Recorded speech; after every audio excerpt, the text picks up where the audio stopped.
Just move yourselves over to the side for a minute. This winter, one of Britain's busiest NHS trusts opened its doors. We have to look after the patients, whether they come from Buck Palace or the Park Bench. To show us what's really happening inside our hospitals. We've got lots of patients now competing for an unknown number of beds. Every week, more than 20,000 people are treated here. The pressure's just gone. What? Is it completely gone? And the numbers, as well as our expectations, are rising. We just had our worst 10 days on record. There's nowhere in the hospital to move anybody. At some point, somebody will be telling us whether we're allowed to do any work. This is a place with some of the best specialists in the world, Tumour's out, job done. where lives are transformed. This is saving his life. It has to work. But they are operating at a time when the NHS has never been under more pressure. Any beds? No. No beds for anyone? No. It does feel to me like the elastic's a bit nearer to breaking now than it ever was. Its very future under scrutiny. All right, and I think we will go out on red because we're under real pressure in the emergency department. We're aware of the problems.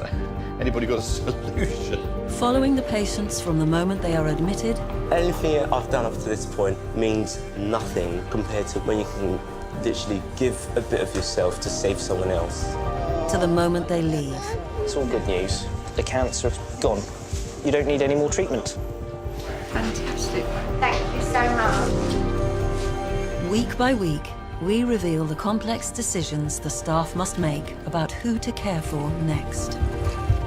That patient is coming to me to be operated on, and if I don't do it, then there's only one inevitable outcome. They're going to die.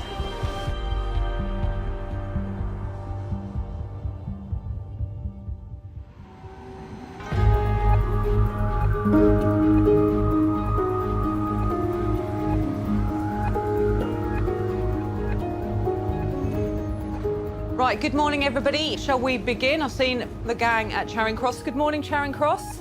Morning, good morning. Okay, do you want to just talk us through your screen this morning? Leslie Powles is the site director at St Mary's, the biggest of the 5 hospitals in London's Imperial College Healthcare NHS Trust. Every morning, she leads a conference call with the other hospitals to plan the day. The focus is always the same. How many empty beds have they got? There's currently no cubicles anywhere in A&E to see any new patients. Okay, so not a great start to a Monday morning for you guys then. The first call of the day is to kind of take the temperature of what's gone on overnight and what our beds look like going forward for the next couple of hours. Let's go to St Mary's. So as you can see, we're in a very similar position to Charing Cross this morning, very full and busy ED screen. Let's just have a look at the beds. It's probably easier for me to say what we've got, which is absolutely nothing at the moment. So really priorities for us this morning are to sort out the rest of the unplaced patients in the emergency department before we do anything else. We'll pick up surgical electives in about 10 minutes. All right, and I think we will go out on red this morning then. OK, thank you very much, everybody. We'll speak again at lunchtime. St Mary's uses a colour coding system to indicate its bed status. Amber means that the hospital is almost at full capacity, with only a handful of its 301 adult beds available for new admissions. Code Red is even more serious. It means that throughout the hospital, from the A&E department to the intensive care unit, from the high dependency unit to the general nursing wards, there are not enough beds available for the number of patients that need them. The hospital is full. St Mary's must now put scheduled operations on hold.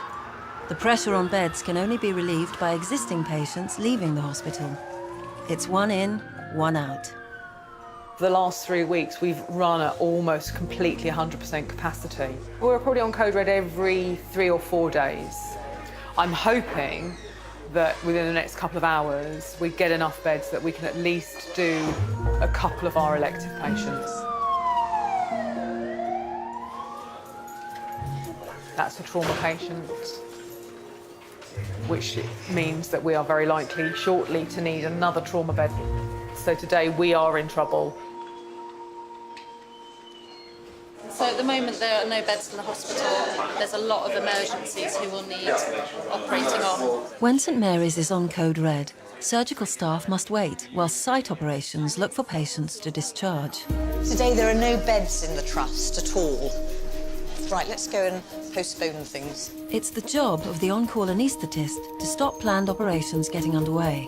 Until the hospital gets off code red, there won't be enough beds for all the patients to recover from their surgery. What tends to happen is if people can be a bit naughty and suddenly they just start their patient. I mean, after knives to skin, there's absolutely nothing you can do about it. There is no bed, 100%. There's loads of patients in A&E. There are no beds whatsoever in the trust. Rex, you know that it's only day cases or inpatients. Right, yeah.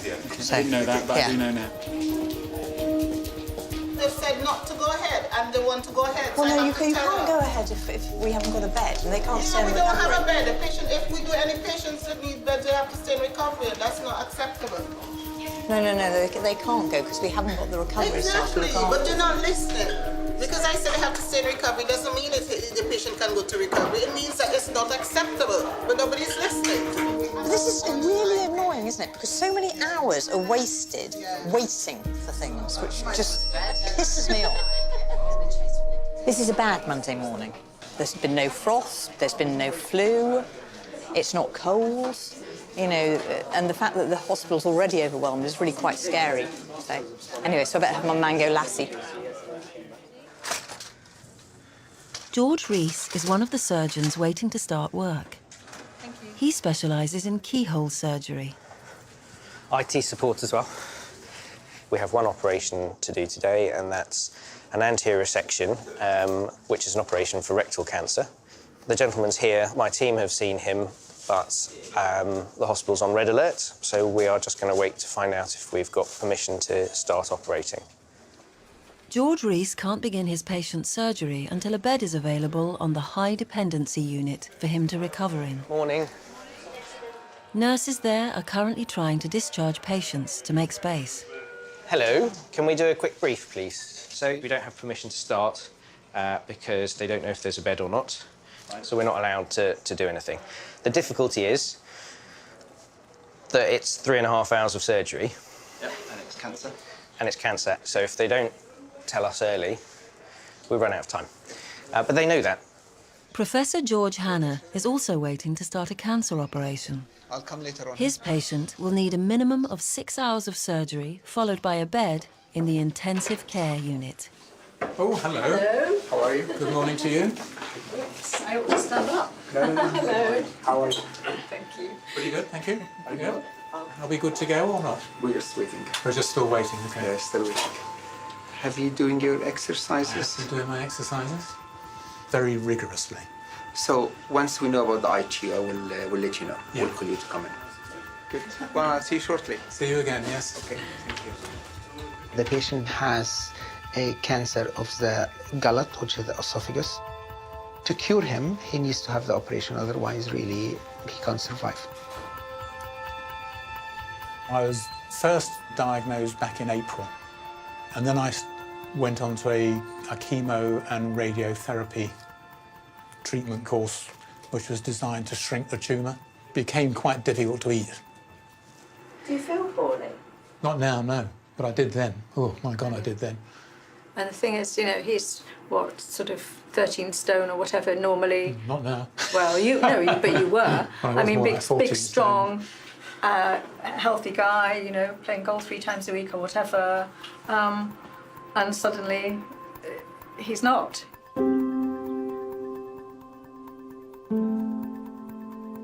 So looking at the scan, it looks actually he has a good response to chemotherapy and radiotherapy. Here, the esophagus, and this black is the food channel inside the esophagus. And if we go up, you'll find it is wide. If you go down, you'll find it narrow. So the tumor and the thickening makes the inside small, and that's why patients struggle to eat. One of the main aims of the operation is to have a clear margin of normal tissue, so we ensure that the tumor is completely removed. Simon's surgery has already been cancelled once before. Just like today, the intensive care unit was full.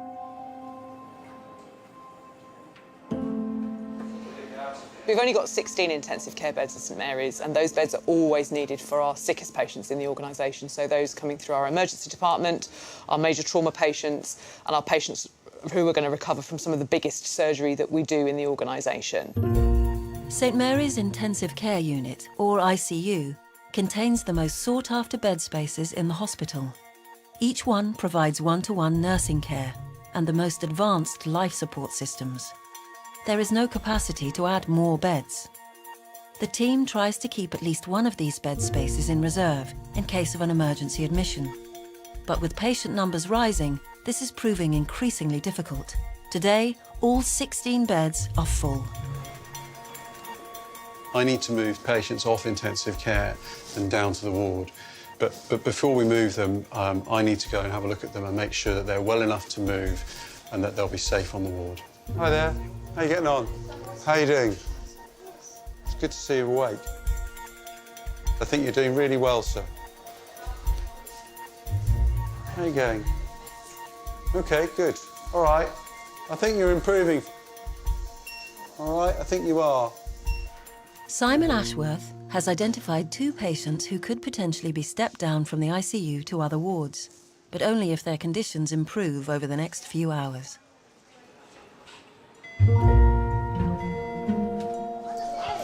I have to tell you, it's 9 o'clock. What does that mean? It means at some point somebody will be telling us whether we're allowed to do any work. Nervous? No, I'm not. I'm nervous for you. You worry too much, you'll get a heart attack. George Reese's cancer patient, Eladio's operation, is already 2 hours behind schedule. I've decided not to get frustrated. There's nothing I can do to fix this problem. So I will trust that the people who are doing it are doing their very best. Morning. Hello. How are you? Hello, we didn't get to meet last time. No, we didn't. I just wanted to set the scene of today a bit. At the moment, they haven't given us permission to start the operation because there isn't a bed in the hospital. But they're working on it. Okay. And when I know, you will know. Okay? Yeah, lovely. Is there anything you wanted to ask me? Well, no, I think. I just would like to, because I'm parking outside. It costs me now is £10.80p. Please, because if we're gonna be here whole day, that's gonna cost me an arm and leg. Well, I kind of meant, is there anything you wanted to ask me about the operation or about the surgery today? No, I'm okay. Okay. Site Director Leslie has received an update on the bed situation from the High Dependency Unit. So we've managed to get some discharges, which means we can start to operate on patients who can go into high dependency, but not patients yet who need intensive care. Yeah, so marvellous. And then start the Reese patient needing HDU. Miriam, don't feel any pressure. I'm coming to find out if I'm allowed to start, because if I can't start now, we have to send him home. So the cancer patient who needs level 2, that can go ahead? OK, great, so we can go ahead. Thank you. So we need to go and tell them. Can you hear me? Lisa, can you hear me? We're coming down to theatres. We're allowed to do the case, OK? They found a bed. Hello, site office. Leslie speaking. Leslie must now deal with a new emergency. A patient is on her way from Norfolk with a ruptured aorta. The aorta is the main artery in the body. If it bursts en route, the patient will die in the ambulance. St Mary's lead vascular surgeon, Richard Gibbs, will perform the life-saving operation. I've been sent here because we're a specialist centre for aortic surgery. We feel a real moral responsibility for accepting patients like this. Without any shadow of a doubt, they will need an intensive care bed, but to a certain extent, we just have to get on and do the operation. So we'll have to worry about the ITU bed at a later stage in the day.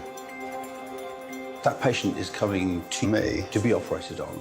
If I don't do it, then there's only one inevitable outcome, which is they're going to die. ITU are uncertain now as to, so this morning they were declaring two patients to step down. They're now not sure that they have two to step down. They think they might just have one bed. If they have one bed, that bed will have to be held for the ruptured patient coming from Norwich. Richard Gibbs goes to discuss the impact of his incoming emergency on George Hanna's patient. George, as things stand, you need an ITU bed, we need an ITU bed, because we've got this woman who's in an ambulance on the way from Norfolk with a ruptured aneurysm, so she needs an open operation. So if she arrives alive, which we think and hope she will, we're gonna do her in theatre 9 and not worry about ITU for now. We've just got to get on with that and sort it out. Fine. So what are we waiting for now? There's one or maybe two patients from ITU that can step down. So we're just waiting for confirmation from them that one or both will go. We only need one bed, which will free up the ITU bed for you. Simon and Patricia, his wife of 36 years, have been waiting for 3 hours to find out if his operation can go ahead. You don't quite know whether not hearing something is a good sign or a bad sign, do you? You're geared up to do nothing, really, just wait. When we first embarked on this process, we were told that there is a window of, I don't know how many weeks, 5 to 8 weeks after the chemo and radio stops, when it is the best time to do the operation. I haven't asked the question, so if you can't do it today, do I then have to start doing chemo and radio again or something? Or what actually happens? Because you don't like to ask those questions quite, and you don't really want to have the answer. You just rely on them to do the operation. But you reach a point where you just say, I want it done. You know, you just can't keep putting it off forever. And I guess it's not just for you, it's the impact on family, loved Oh, yes. ones and... Yeah. Me, particularly. Can you tell me your name? Elayo Pagoyo. Great. And your date of birth? January 22, 1949. That's a great birthday. It's my birthday as well. Yeah? Yeah. All right, just open and close that hand a couple of times. So it's exactly 4 weeks after Christmas, isn't it? Mm. Your birthday? Yes. You're from the Philippines? Yes. Yeah?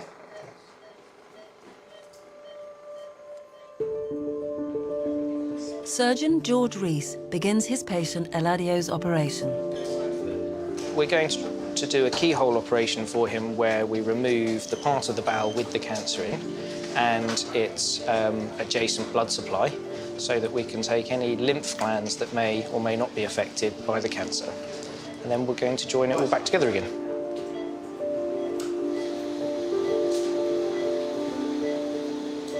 Four hours later, the tumour is out and the operation is over. Why should I feel victorious that I'm actually just allowed to do what I should have started doing at 8 o'clock this morning? It's because the beds are so bad at the moment that it seems rare to be allowed to actually go ahead and do an operation. Very bizarre. The emergency patient from Norfolk is an hour away. The team doesn't know if she will survive the journey. The risk we run here is we're holding a bed for a patient who hasn't even made it into the organisation yet and not going ahead with patients who are already here.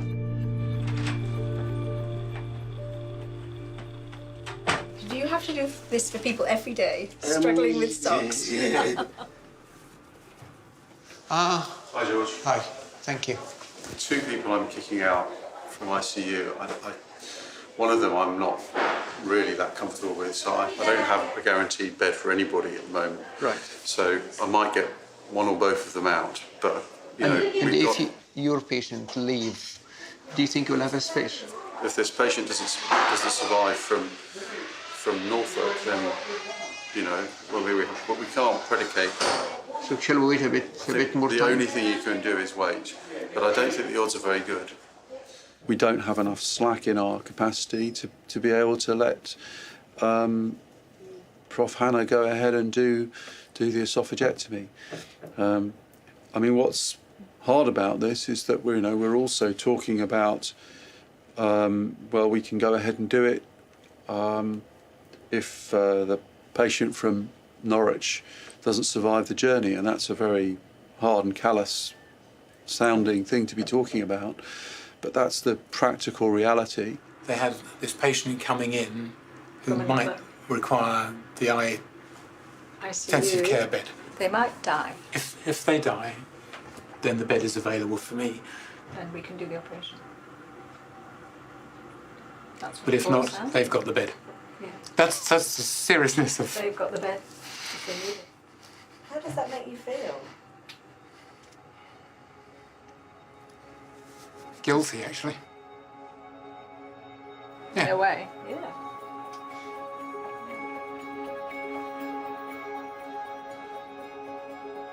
I'm the person that when someone's really irate and they say, who made the decision that we're not going to do blah, my team or various other general managers will say, oh, Leslie did that. And here's her number, usually. So that's who I am. So you're the one that stops things happening sometimes. Sometimes I stop things happening, yeah. What's that like? Horrible. It's a horrible feeling because when you stop something happening, I'm a nurse. I've spent my whole working career doing the bit that is about making things right. Not always making things better, but doing the right thing by people all the time. And I do the right thing all the time in this job, but it's not always the right thing for one person. I do the right thing for the hospital. And that's really difficult because that does mean that there will be people who today we haven't done the right thing for.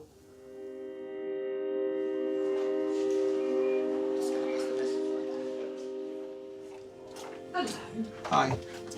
Hello. Hi, Simon. It's all right. I thought I'd pop up and see what we can do to help. I have very few options. Yeah. And what worries me is we've got no slack for the unexpected that is the norm here. What I don't want to do, Simon, is put you guys under loads of pressure. I think we're asking for trouble if we try and do. Yeah, but we are trying to work out. George, if you could do it tomorrow, I think the chances are better. Yeah, but I think.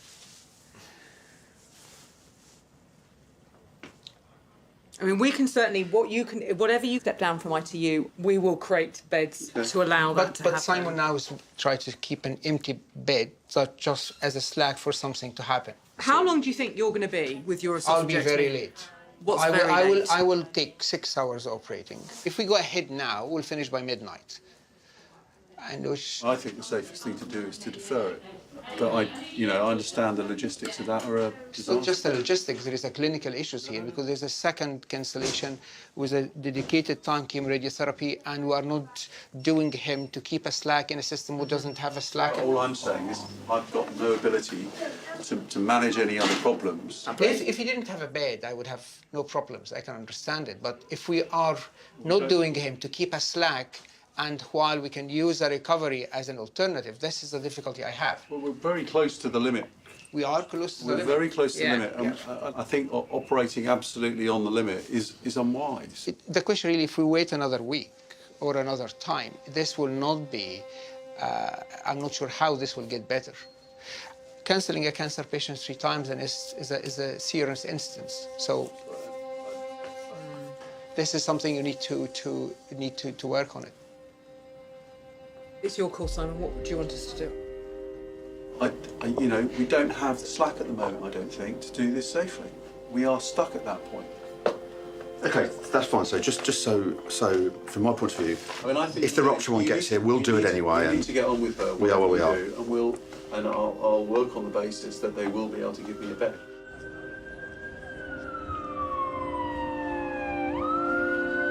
The scans from the hospital in Norfolk have been received by Richard Gibbs.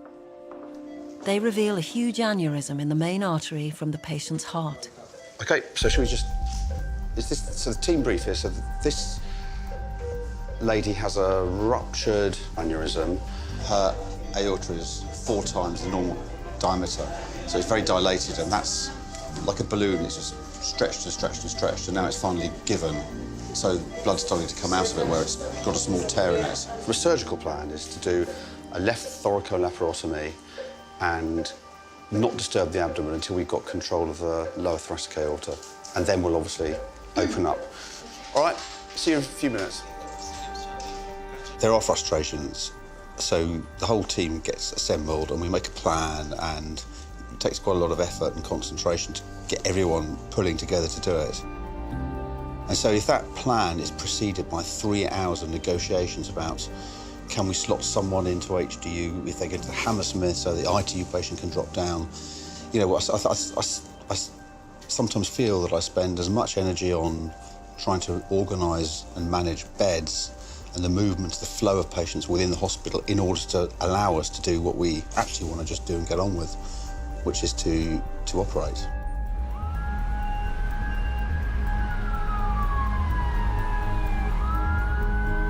Professor Hanna has now been waiting to be given the go-ahead for his operation for 5 hours. Hi, Leslie, it's George Hanna. Hi, Leslie, the aneurysm will come in 1 hour time. I spoke to Rick. So, yeah, so now we need to make a decision, really. We had a patient come in who was self-hanging. Okay, just 1 second, Leslie. There is a trauma came intubated now, just now. Somebody's hanging, so there is an extra case into the equation. If this patient go to ITU, then potentially will be no beds, huh? Definitely now. Head of Intensive Care, Simon Ashworth, must now go to A&E to decide if the hanging patient will need an intensive care bed. And he didn't have a cardiac arrest? Correct. You got him sedated or anything? He is on a propofol infusion and he's getting fentanyl infusion. The patient will need life support, which only ICU can provide. We'll need to find a bed for him. I think it'll be possible, providing that nobody else here needs to come up.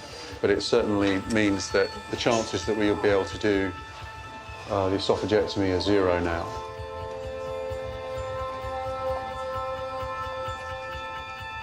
There is just a trauma came now, just literally now. Yeah. Do we all have to go home?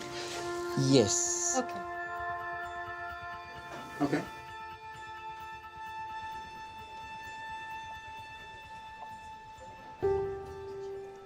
Waste of resources.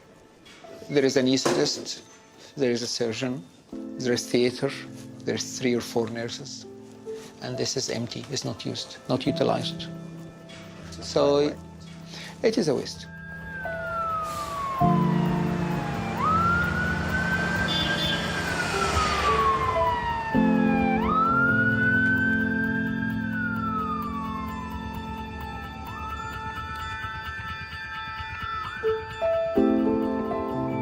After a 4-hour journey from Norfolk, the patient with the ruptured aorta, retired school teacher Janice, arrives at St Mary's A&E.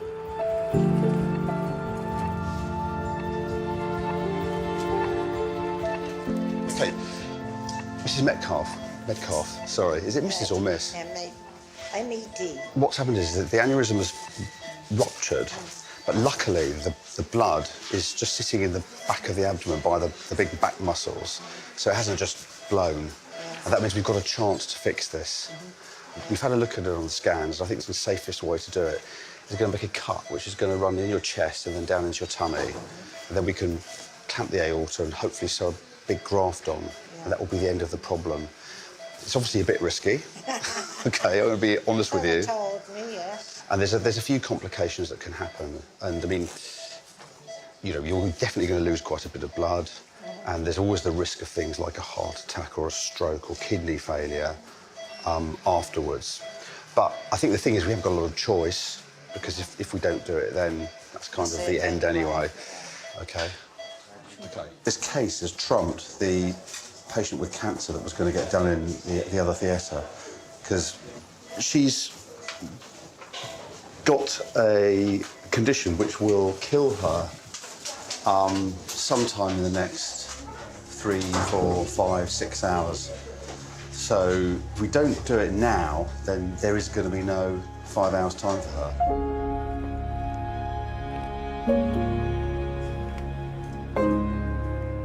Multiple cancellations are something we really try very hard to avoid, but actually without slack in the system, it's impossible. And if you try too hard to avoid them, what you end up doing is prioritising somebody because they've been cancelled over somebody who is at immediate risk of dying. They're the issues that you're juggling. Janice's sons arrive minutes later, by which point their mother's operation has already begun. We spoke to her last night, literally. She'd said that she was in some discomfort, got stomach pains, but she decided to go to the out-of-hours surgery and took herself off, drove herself there, but didn't reach. She passed out behind the wheel and crashed the car. I heard about it from the ambulance driver about 4:30 this morning, saying that she had this aneurysm.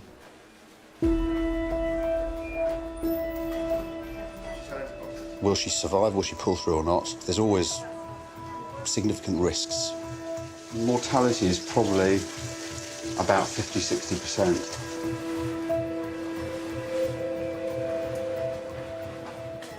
We'd like to try and get the aorta dissected out in a nice, clean way before it blows. I mean, it's already ruptured, but if it starts bleeding freely because we're dissecting around it, then we're going to have to clamp in a real hurry.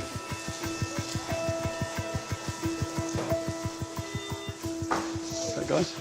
Thank you. Have you got a periosteal elevator? Cover Wiley. So the fish slice just needs to go there. We can put the lung down if we want, but let's try to avoid it because I think she won't like it. So that's the heart, and this is the thoracic aorta. The problem's actually a bit low down in the belly. So she's got a huge hematoma. Okay, don't touch the hematoma, whatever you do. No, what I mean is it might blow any minute. I mean, it really might do, literally. So, and that's the blood from the rupture, which is tracking around the back and coming towards the front. That's the aneurysm. Don't press it too hard.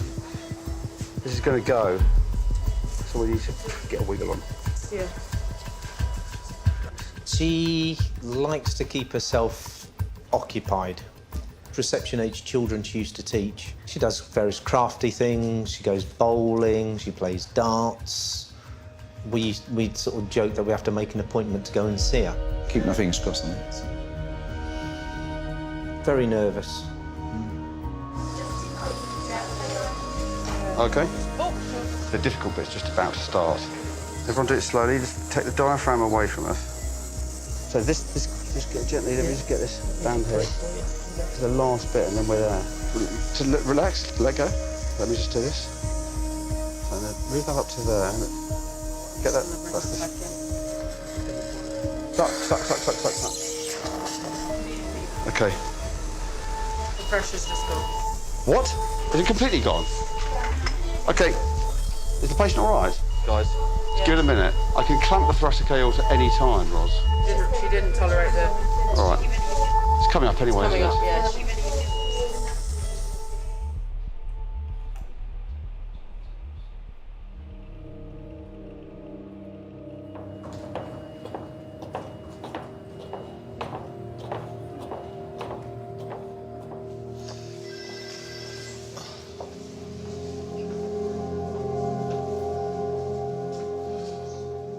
Hi, I'm Richard Gibbs.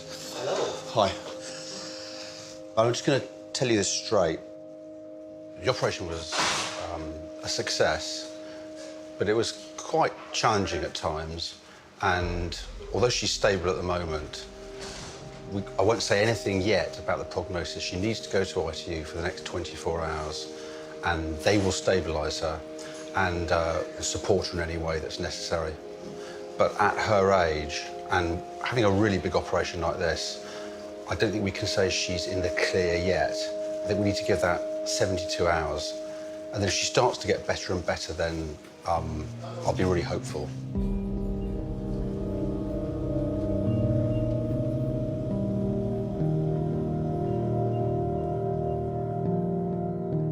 We've been full all day. Sadly, this has meant we had to cancel George Hanna's patient. You know, I'm hopeful that we might be able to do that tomorrow. I think we do need more capacity because we're always under pressure. And it does feel to me like the elastic's a bit nearer to breaking now than it ever was. It's wearing, constantly going round, taking bad news to people. And, you know, everybody gets a bit irate, and it takes it out of you.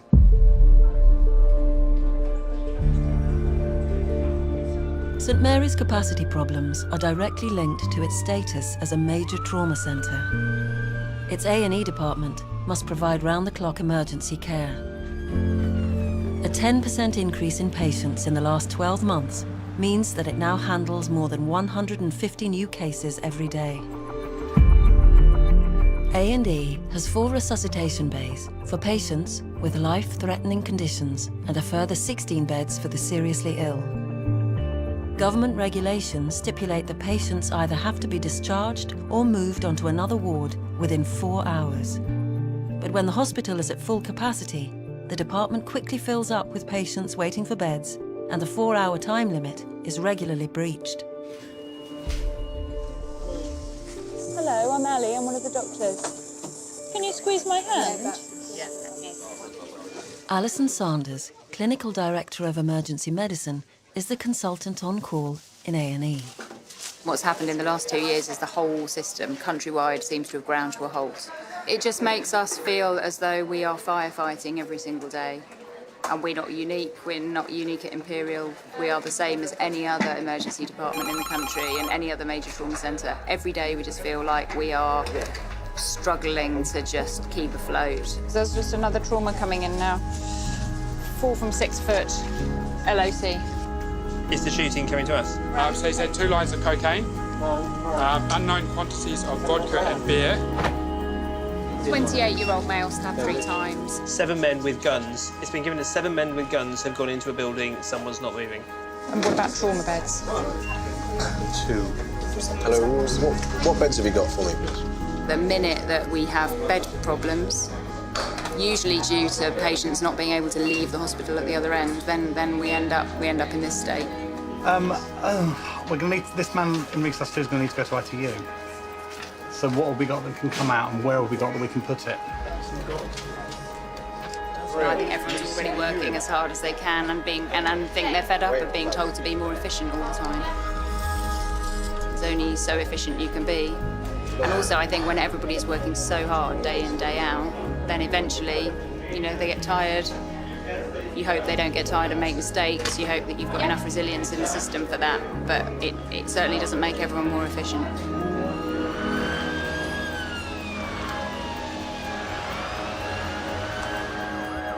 With winter approaching, the pressure is set to intensify within A&E and across the hospital.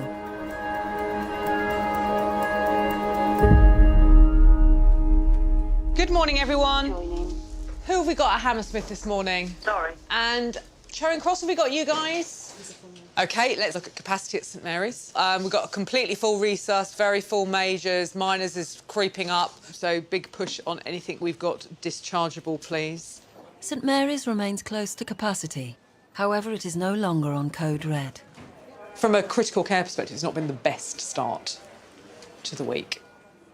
Unfortunately, sometimes being a major trauma centre, our demand for very sick patients outstrips what we have in capacity, and we can't predict that.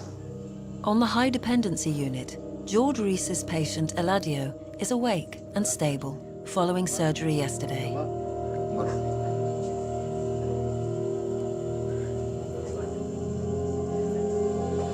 So you had a nice sleep?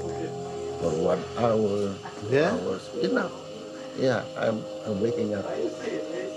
He should be well enough to go home by the end of the week. In intensive care, Janice is yet to wake up, following the operation to repair her aorta. Squeeze my hand, Janice. Janice?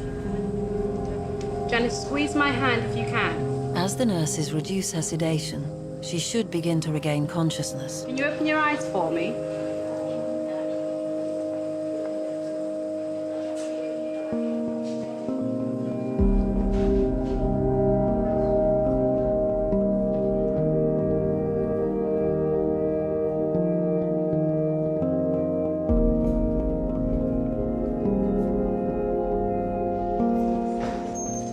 After being forced to postpone Simon's operation yesterday, Professor George Hanna is waiting to find out if there is a bed available in intensive care this morning. There's Dr. Ashworth. Good morning. Morning. Ish, we're still trying to get George's case done. It's probably contingent on moving one of our patients to Charing Cross. They've still got the bed. They've still got the bed, I checked okay. this morning, they've still got the bed. All Is right. the patient stable enough to go? Are you going to let George know? Yeah, I'll let George know. I've already told him that was the contingency. Yeah, he'll be delighted. Hi, George. Yes, you can start. I've just spoken to Leslie. Wonderful. Fine. Good morning. I've got good news. We have a bed.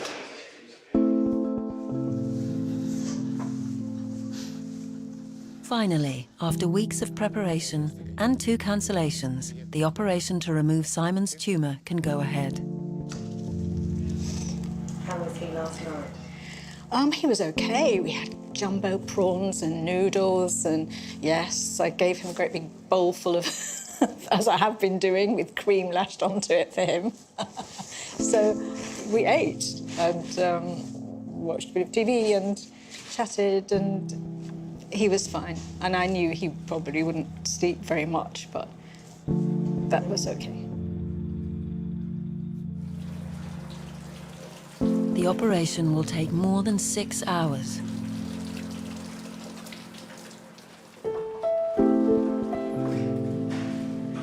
An esophageal tumour, you can't, you bombard it with the radiotherapy, you bombard it with the chemo, which he had, and it has shrunk. But if we just carried on with our life, it could just grow again. And so that's, there is no choice. You just have to have the surgery. So yeah, so I do feel relieved because it's now happening, and there's nothing else anyone can do except the teams. And waiting's going to be tricky, but it'll be fine. It's a privilege to operate on a fellow human. Patient will put his life in my hands, and I have a duty to do the best of my ability to give them the best outcome. The first stage of the operation is to remove Simon's esophagus and the tumour it contains.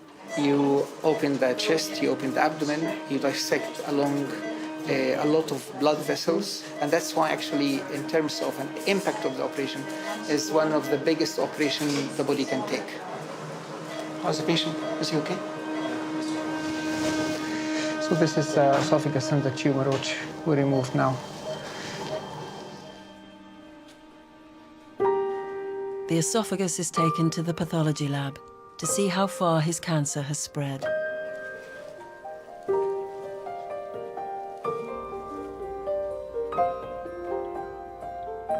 This is the esophagus here at the top, between my fingers. This is the stomach here. So we expect to find the tumour somewhere at the bottom of the esophagus, just where it goes into the stomach. And I'm trying to put my finger into the esophagus, and I can feel it's thickened and narrowed. One of the things we want to know is whether all the tumour has been removed or not. The further the tumour has invaded into the wall, the worse the prognosis for the patient. And if the tumour has spread to the lymph nodes, the worse the prognosis for the patient. And the more lymph nodes that are involved, the worse the prognosis for the patient.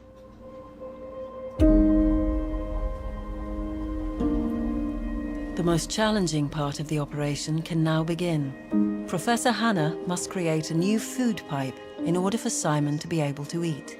We convert the stomach, so the food will go down there. And we need to reconnect the gastrointestinal tract in a way that the patient be able to eat after that. Going well, really well. Operation looks nice, really, and if things looks nice, usually works very well.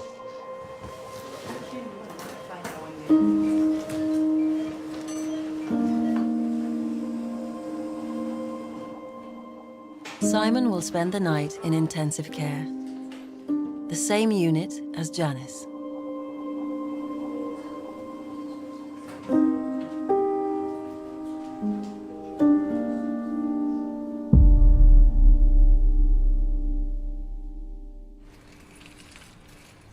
Having finished in theatre in the early hours, Professor Hannah heads to the intensive care unit to check on Simon's progress.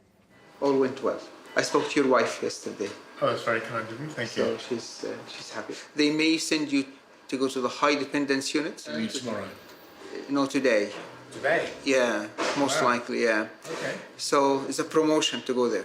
Absolutely, yes. I wasn't expecting that, but yeah. You obviously need better. No, you look well. You look well. You don't need to be here if you don't need to.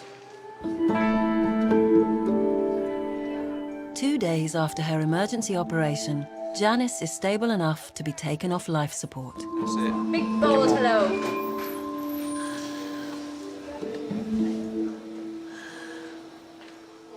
You get there. She's not out of the woods by any means, so we know there's still a long road to recovery here, but she's been making steady progress all the way through.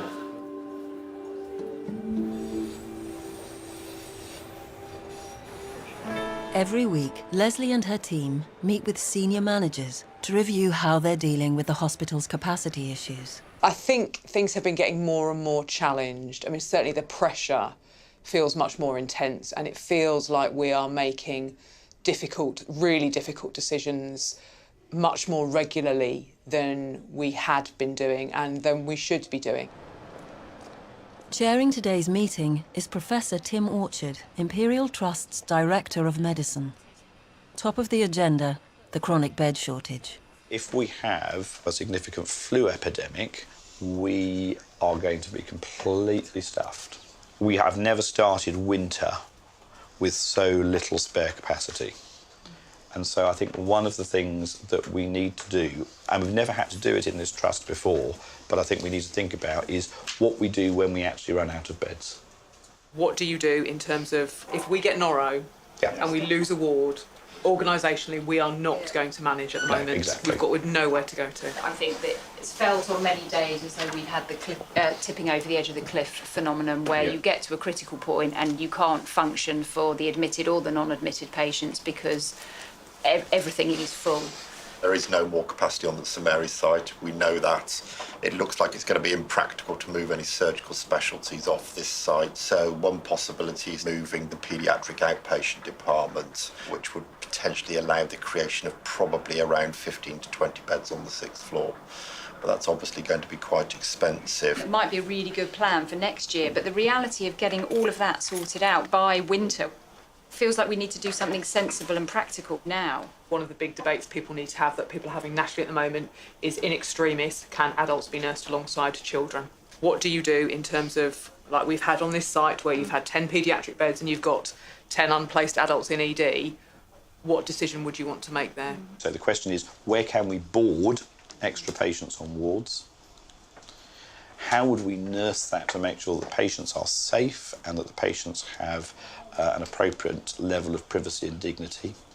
Other trusts have used places like gyms, endoscopy, cath lab recovery. So I think we just need to be clear what the levels of escalation are. Because what we need to do is to roll out to every single ward and department in the trust a plan that says, you know, we've got to aim to do X, Y, or Z. Very good, thank you. It is tough, and I think people are working incredibly hard, which we do appreciate. The senior managers have agreed a set of new measures called the Full Capacity Protocol. I'm still a practicing doctor. I still go on the wards regularly, so I'm very, very well aware, very in touch with what's going on. I think we know that we need to create more capacity. I think we have put in place a number of plans of what to do with our estate to make things better. Every consultant will go around and make sure that every patient who's in the hospital really needs to be in hospital. And obviously we will then make sure that every single bed that can be open safely is open. There are some wards where there is space that is relatively unused, and we would be able to fit a bed into that space. So it's about using every single square inch of space, even if it doesn't normally have a bed in it. It will be down to Leslie to implement the hospital's new policy. Problems definitely aren't easy to solve, but we've got something that will see us over the next few months. It's much better that we have an ability for the whole hospital to know that we're in trouble, rather than just being me and my office, us all sitting here with our head in our hands. It's much better to be able to put out an alert that says to the whole of the organisation, we need some help today. Right, good morning, everybody. Morning. Morning. Well, that's better. Right. Bed-wise, so we've got 1 bed in CDU and 2 beds on Albert. No confirmed discharges and a smattering of queries. So we have a really challenging day at St Mary's. I think we will go out on red this morning. We'll keep this line open because it will require people to dial in to let us know that they're undertaking their new set of actions in the full capacity protocol. OK, great. We'll speak later. Thank you. There's a lot of both nervousness and excitement about the full capacity protocol. What we want to try and do is get to the point where if we are struggling, we take an early set of decisions that give departments a bit of breathing space.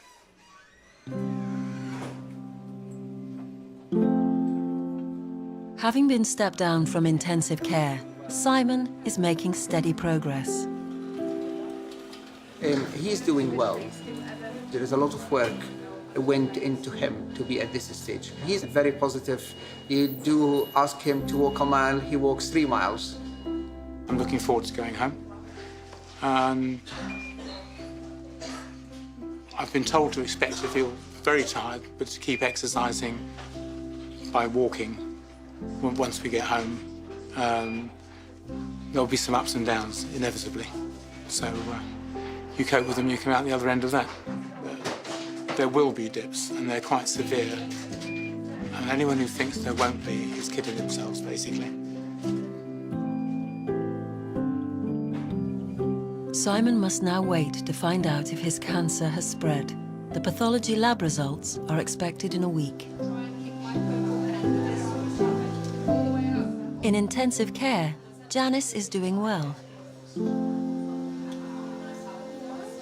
We're going to hang on to her tonight. I don't think... No, that's fine. OK. I'm not going to send her out today.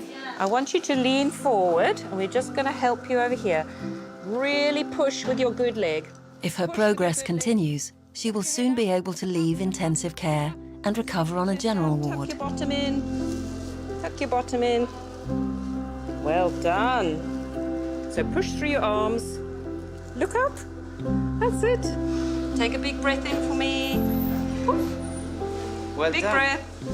Hello, world. Janice is out to get you. Oh, dear. Hello, Mrs. Metcalf. It's great to see you out of bed. You get your chest going again, and I think that makes the potential for you to be home in a week or 2 real, as opposed to what might be a month or 2 otherwise. So, really important. OK? Yeah. All right. Thank you very much. Sorry? Thank you so much. No, it's a pleasure. We'll just try and get you right as soon as we can. All right. Thank you.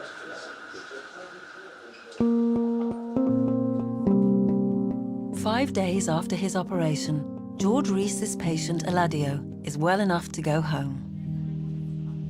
He doesn't need any further treatment. The cancer he has was completely removed, and there was no sign that it had spread anywhere else around his body, which is the best result we could have hoped for.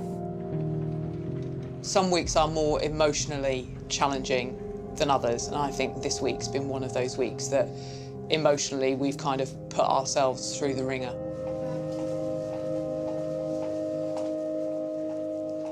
The organisation chose me to do this role because I'm resilient. I mean, don't get me wrong, it's not like I don't go home some days, walk through the front door and start crying, because I do. I've never done it in the office. I'll always wait till I get home, but I mean, I do, because I've had a day that, you know, sometimes you think, oh God, that was just like the day from, you know, hell. I don't know what went so horribly wrong there, but it's gone because I've got to make it right the next day.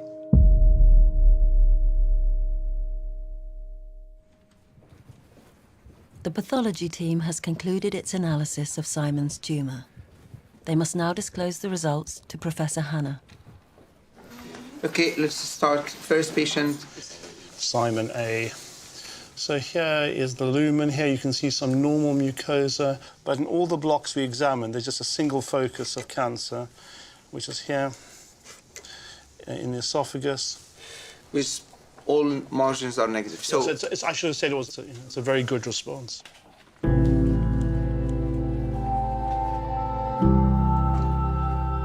I think sometimes it would feel like all we do all day is manage beds. Actually, what we manage here are people who need us to help them. That's what we really do. The tumour is only in the inner surface of the esophagus, in the very first layer. All the margins are clear, so you continue to be a lucky man. Oh, thank you. So we'll keep an eye on you. I'll see you for the next year every 3 months. I can start feeding him again now. Very nice. Yeah. Shove lots of food into him. Thanks very much for all your help. Well done. I mean, we can never predict what's going to happen to a patient when they've left us on the next part of their journey. We can't see into the future. All we can do is the here and now for people. It really is like as if we've been in a thick fog, and now we can see the sunshine, which is great.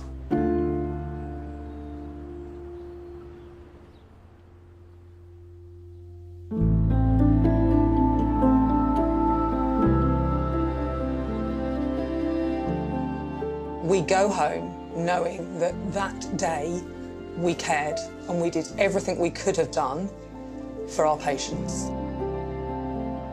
The heart of what hospitals do is have people in them who have a tremendous respect for life, but also an understanding that sometimes we can't always save that life.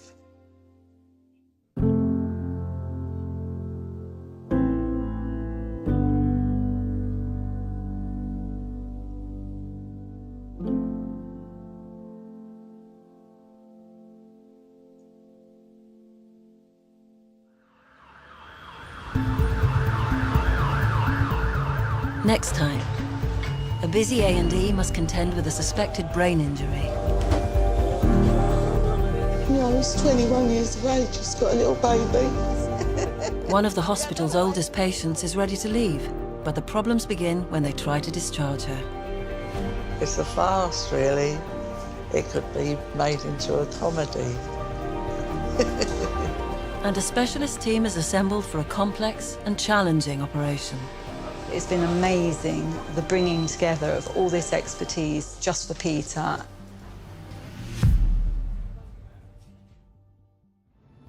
What choices would you make when faced with complex healthcare decisions? Visit our interactive pages to find out how you would respond. Go to bbc.co.uk/hospital and follow the links to the Open University.